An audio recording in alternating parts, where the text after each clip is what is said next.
Friends, आज का दिन है बजट का, यानी 1 फरवरी 2023। आज बजट पेश हुआ है जिसकी जो हाइलाइट्स हैं उनके संबंध में हम लोग बात करने वाले हैं। ये बजट है 2023-2024 जो कि श्रीमती निर्मला सीतारमण जी ने पेश किया है, मिनिस्टर ऑफ फाइनेंस, फरवरी 1 2023। इसमें इन्होंने बहुत कुछ दिया है जिसके बारे में हम लोग बात करने वाले हैं। जैसे कि जेल में बहुत सारे गरीब लोग बंद हैं, उनके संबंध में बात की है और अपने आप पर्यटन पर भी जोर देने की, यानी स्थानीय और अंतर्राष्ट्रीय पर्यटन पर्यटन के बारे में बात की है। हमारे यहाँ जो गाय हैं और जो गोवर्धन है, उसके संबंध में भी इन्होंने काफी कुछ स्कीम लाने के बारे में बात की है। जो एमएसएमई सेक्टर है, जो कोविड के दौरान काफी लॉस में चला गया है, तो उनके संबंध में भी इन्होंने बात की है। पहचान पत्र के रूप में पैन कार्ड के संबंध में बात की है। इसी तरह से एसईजेड के लिए सिंगल विंडो सिस्टम की बात की है और इसके साथ-साथ एमएसएमई सेक्टर में कुछ इंटरेस्ट रेट कम करने की भी बात की है और बुजुर्गों के लिए भी काफी इन्वेस्टमेंट के संबंध में बात की है इन्होंने। और इसके अलावा अगर हम बात करें तो कुछ चीजें हमारी महंगी और सस्ती भी हो रही हैं। जैसे कि हमारा मोबाइल सस्ता हो रहा है, इलेक्ट्रिक गाड़ियां सस्ती हो रही, ये ईवी व्हीकल हैं, साइकिल है, टीवी है, ये चीजें सस्ती हो रही हैं। महंगे में हमारा सिगरेट महंगा हो रहा है, विदेशी किचन चिमनी महंगी हो रही है, चांदी के बर्तन हैं, इम्पोर्टेड डोर्स वगैरह हैं, ये सारे के सारे महंगे हो रहे हैं। इसके साथ साथ ये महिलाओं के लिए भी बचत योजना ला रहे हैं जिसमें इंटरेस्ट रेट ज्यादा देंगे, उसकी भी हम लोग चर्चा इसमें करने वाले हैं। तो आइए वन बाय वन इन चीजों को हम लोग देख लेते हैं। तो सबसे पहली बात जो इन्होंने कही, ये 2023-24 के बजट के बारे में, ये अमृत काल में पेश किया हुआ पहला बजट है और ये हमारे इंडिपेंडेंस यानी स्वतंत्र होने के 75वें वर्ष में आया है और आज की डेट में इंडियन इकोनॉमी बहुत ब्राइट स्टार के रूप में जानी जा रही है। इसमें बहुत जैसे कि सबका प्रयास और जन भागीदारी को भी प्राथमिकता देने की बात की जा रही है। पैंडेमिक के बारे में इन्होंने बताया है कि over 80 crore persons for 28 months, इतने लोगों को इन्होंने खाद्यान्न उपलब्ध कराया है, किसी को भी भूखे पेट सोने नहीं दिया है। और इसके संबंध में इन्होंने एक और चीज बोली जो कि G20 से संबंधित है। G20 presidency steering the global agenda through challenges, तो इसमें भी इन्होंने वसुधैव कुटुंबकम जो हमारा प्राथमिक है उसके आधार पर। इसके अलावा इन्होंने और भी कई बात की हैं, जैसे कि हमारी पर कैपिटा इनकम के बारे में है कि वो भी अब लगभग पहले से डबल से ज्यादा हो चुकी है। इसके अलावा जो हमारी इकोनॉमी की स्थिति है, वो पहले 10वें स्थान पे थी, आज वो 5वें लार्जेस्ट स्थान पर है, यानी वर्ल्ड के 5वें स्थान पर आ गई 10वें स्थान से। इसके अलावा इन्होंने जो डिजिटल इंडिया के बारे में बात की, उसमें बताया है कि 7,400 crore digital payments of rupees 126 lakh crore through UPI इन 2022। तो ये भी बढ़ता जा रहा है हमारा यूपीआई पेमेंट और डिजिटल के बारे में भी बहुत ज्यादा हो रहा है। इसके बाद अमृतकाल के विषय में इन्होंने बात की कि हम अमृतकाल में include technology driven and knowledge based economy with strong public finances and robust financial sector to achieve this Jan Bhagidari through सबका साथ सबका प्रयास इज एसेंशियल। तो ये बहुत आवश्यक भी है और इसको भी इन्होंने इसमें कवर किया है। Economic empowerment of women, rural women into 81 lakh self help groups इन्होंने बनाए हैं जिसके माध्यम से सबको सहायता पहुंचाई जा रही है। पीएम विश्वकर्मा कौशल सम्मान, पीएम विकास है, इसमें भी जो विश्वकर्मा समाज है उसके लिए बहुत काम किए जा रहे हैं और उनको advanced skill training, knowledge, modern digital techniques and efficient green technologies, brand promotion, linkage with local and global markets, digital payments and social security, ये इसमें भी इनके ध्यान दिया जाएगा जिससे इनका व्यापार और बढ़ सके। टूरिज्म में ये चाहते हैं कि the country offers immense attraction for domestic as well as foreign tourist. Green growth पर इनका फोकस है। प्रियोरिटी ऑफ दिस बजट, अब इस प्रियोरिटी ऑफ दिस बजट में हम देखेंगे कि इन्होंने सप्तऋषि की बात की है।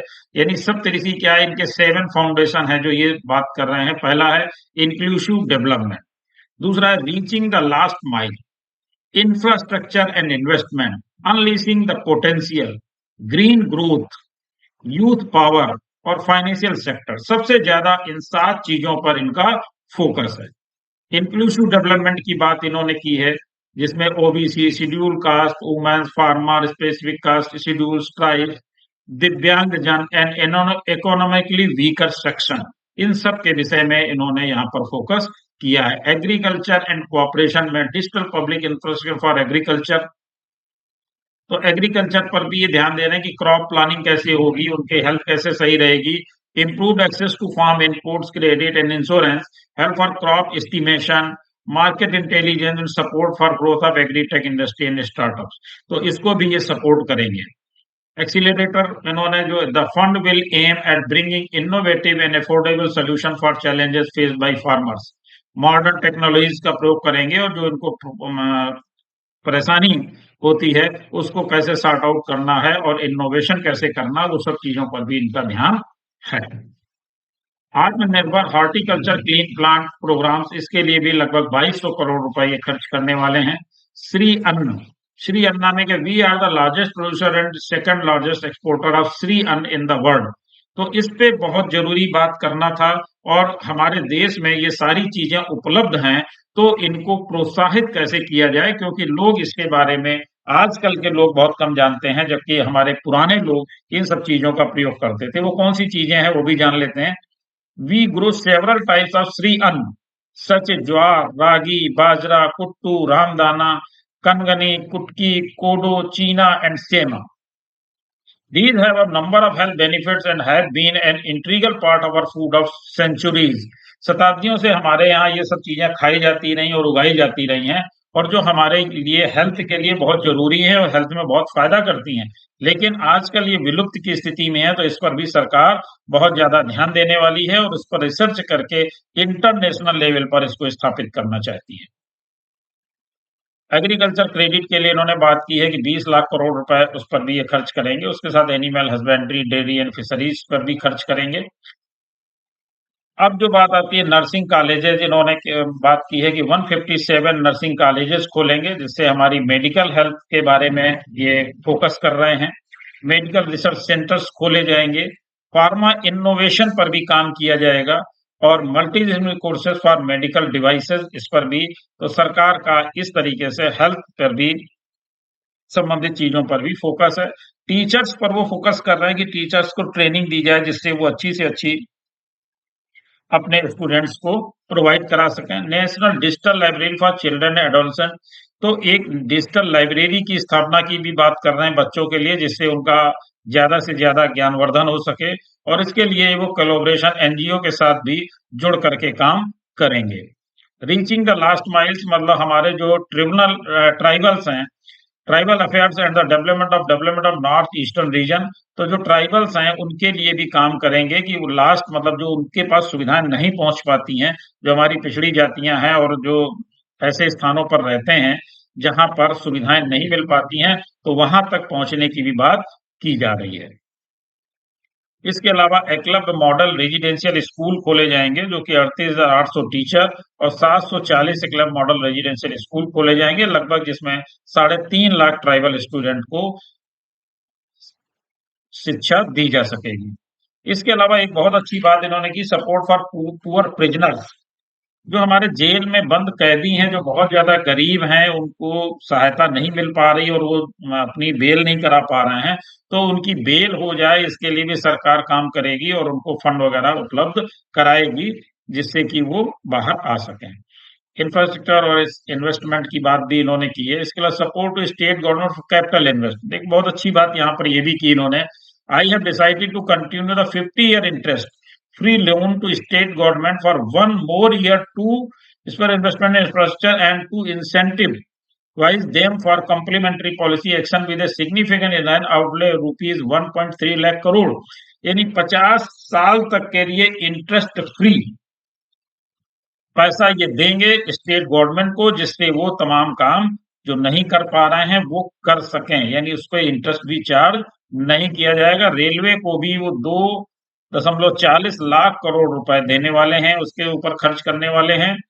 रीजनल कनेक्टिविटी के लिए 50 एडिशनल एयरपोर्ट्स और हेलीकॉप्टर्स और वाटर एरोड्रम्स बनाए जाएंगे। इसके अलावा और भी बहुत सारी चीजें ये करने वाले हैं, जिसमें कि for enhancing ease of doing business. देखिए, ये बहुत ही महत्वपूर्ण है कि बिजनेस करते समय जो प्रॉब्लम्स आ रही थी उसको ईज करने की बात कर रहे हैं, उसमें जो कंप्लायंसेस थी उसको कम करने की बात कर रहे हैं। यानी 39,000 कंप्लायंसेस ऐसी हैं जिनको रिड्यूस करेंगे, और more than 3,400 legal provisions have been decriminalised, और लगभग 34 से लीगल प्रोविजन ऐसे हैं जिसको भी ये हटाने की बात कर रहे हैं। तो इस तरह से ये ईज ऑफ बिजनेस की तरफ बढ़ रहे हैं, और इसमें जो बहुत सारी कंप्लायंसेस फालतू की हैं उनको कम किया जाएगा। उसके बारे में भी आगे बताया कि कैसे कम किया जाएगा और कैसे हम लोगों को इसका फायदा मिलने वाला है। तो वीडियो में बने रहिएगा। मैं बहुत शॉर्ट में लेने की कोशिश कर रहा हूँ, लेकिन पूरा का पूरा बजट है तो थोड़ा सा समय तो आपको देना पड़ेगा। For realizing the vision of make AI, तो आजकल एआई का बहुत ज्यादा प्रचलन है, उसके संबंध में भी इन्होंने बात की कि उस पे भी ये काम करेंगे, और इसके लिए 3 सेंटर, एक्सीलेंस सेंटर 3 खोलेंगे जो एआई पे काम करेंगे, और ये एजुकेशनल इंस्टीट्यूशंस और कई चीजों में हमें फायदा मिलेगा। Simplification of know your customer, KYC. KYC के लिए आपको पता है कि जगह जगह पर केवाईसी देनी पड़ती थी। उसके लिए इस तरह का ये लाने वाले हैं जिससे कि एक ही जगह पे केवाईसी दे करके और सारी जगह वही काम आ जाए, बार बार केवाईसी देनी ना पड़े। One stop solution for identity and address updating, तो एड्रेस और आइडेंटिटी के लिए जो हम लोगों को अलग अलग देना पड़ता है उसकी भी बात इन्होंने की। Will be establish using DigiLocker services and Aadhaar as foundational identity, तो इसके लिए इन्होंने डिजी लॉकर की बात की है। उसके अलावा कॉमन बिजनेस आइडेंटिफायर के लिए इन्होंने एक पैन का इस्तेमाल किया है कि पैन के माध्यम से उस बिजनेसमैन को आइडेंटिफाई किया जा सकेगा। यूनिफाइड फाइलिंग प्रोसेस, अब ये लाने वाले हैं कि जो तमाम तरह के रिटर्न फाइल हो रहे हैं, for obtaining the need for separate submission of same information to different government agency, यानी गवर्नमेंट की अलग अलग एजेंसियों के लिए सेम इंफॉर्मेशन हमें बार बार जो देनी पड़ती थी वो बार बार ना देनी पड़े, उसके लिए हम लाएंगे unified filing process. Unified filing process लाएंगे। Will be set up such filing of information return is simplified found on a common portal will be shared with other agencies as per filers choice, तो दूसरे platform पर भी उन चीजों का प्रयोग किया जा सकेगा, बार बार उसको अलग अलग फिल करने की आवश्यकता नहीं रह जाएगी। उसी के साथ विवाद से विश्वास की स्कीम की बात कर रहे हैं, रिलीफ फॉर एमएसएमईज, तो एमएसएमईज को बहुत ज्यादा सुविधा ये देने वाले हैं क्योंकि बहुत ज्यादा उनका कोरोना काल में लॉस हुआ है, उसके संबंध में बात कर रहे हैं। ई कोड्स की बात जरूरी थी आपसे करना। E-code for efficient administration of justice, phase 3 of the E-codes project will be launched with an outlay of rupees 7,000 crore। तो उसके लिए तीसरी किस्त जो जारी होगी वो 7,000 करोड़ रुपए की ई कोड्स के लिए जारी होने वाली है। डिजी लॉकर की बात हम लोग आगे कर चुके हैं, उसी के संबंध में इन्होंने फिर से और डिटेल में बताया। 5G सर्विसेज के बारे में इन्होंने बताया किस तरह से उसमें काम होगा। ग्रीन ग्रोथ के बारे में बताया है, ग्रीन हाइड्रोजन मिशन के बारे में बताया है, तो उसके लिए भी 19,700 करोड़ रुपए जारी करेंगे। इसके अलावा हम लोग बात कर लेते हैं व्हीकल रिप्लेसमेंट की। तो आपको मालूम है व्हीकल रिप्लेसमेंट स्कीम ये लेकर के यहाँ I have allocated adequate funds of scrap old vehicles, तो ओल्ड व्हीकल्स के लिए ये जो है फंड जारी करेंगे for the central government. State will also be supported in replacing old vehicles and ambulances, तो ये अभी सेंट्रल गवर्नमेंट और स्टेट गवर्नमेंट इसमें भागीदारी करेगी। अभी पब्लिक के लिए उतना इन्होंने बात नहीं की है, ज्यादातर फोकस केवल गवर्नमेंट पे किया है। यूथ पावर के लिए अमृत पीढ़ी लेकर के आ रहे हैं जिस पर ये काम करेंगे।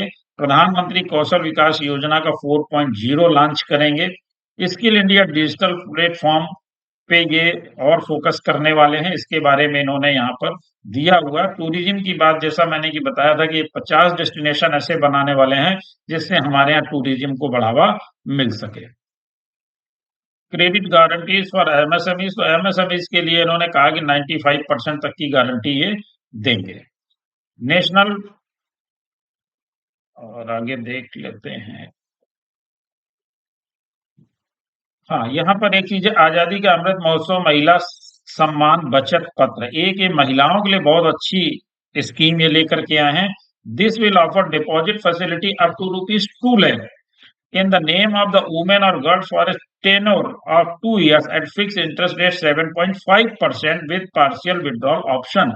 तो 2 लाख तक महिलाओं के नाम से बचत करने पर 7.5% का ब्याज ये देंगे। इसी तरह से सीनियर सिटीजन की भी बात की इन्होंने, उसकी लिमिट को, जो डिपॉजिट लिमिट थी उसको 15 लाख से 30 लाख तक कर दिया है। और इसके अलावा जो maximum deposit limit for monthly income account scheme थी उसमें भी 4.5 लाख से बढ़ा करके 9 लाख कर दिया है और ज्वाइंट अकाउंट में 15 लाख तक कर दिया है। तो ये काफी कुछ ये इन्होंने रिलीफ देने की बात की है।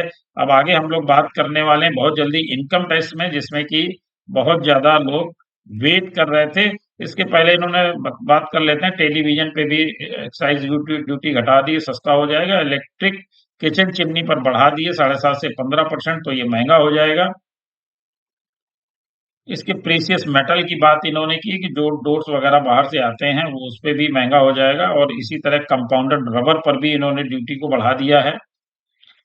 एमएसएमई एंड प्रोफेशनल्स के लिए एक ये बहुत अच्छी बात इन्होंने की, MSMEs are growth engine of our economy, micro enterprises with turnover up to ₹2 crore and certain professionals with turnover of up to ₹50 lakh can avail the benefit of presumptive taxation. तो प्रिजेम्पटिव टैक्सेशन का लाभ ये लोग ले पाएंगे।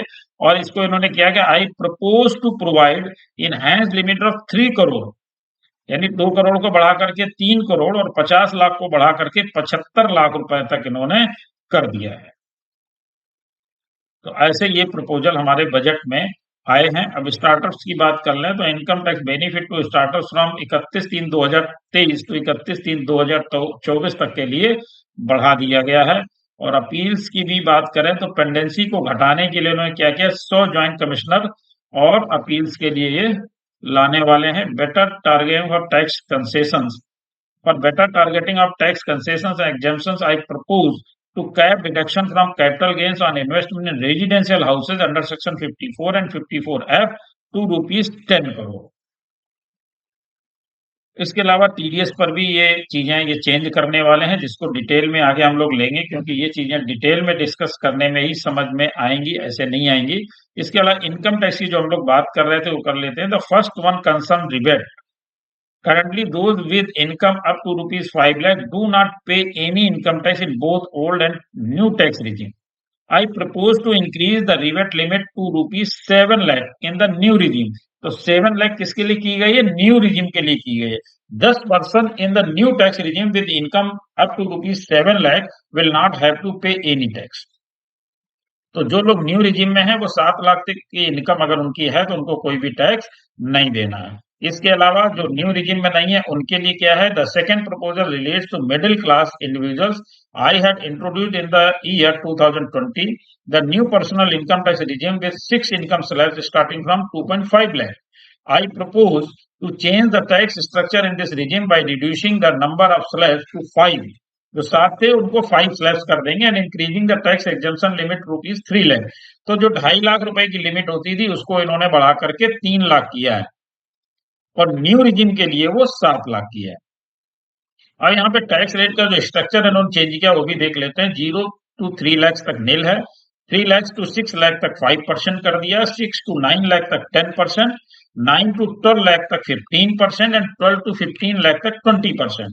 और above ₹50 lakh पर इन्होंने 30% कर दिया। तो ये इनकम टैक्स में इन्होंने एक चेंज किया है जो काफी समय से चेंज ही नहीं हुआ था, तो उसमें इन्होंने थोड़ा सा चेंज कर दिया है। स्लैब रेट में भी काफी अंतर आ जाएगा और 2.5 लाख वाले को तो केवल इन्होंने 50,000 बढ़ा करके 3 लाख रुपए तक ही किया है।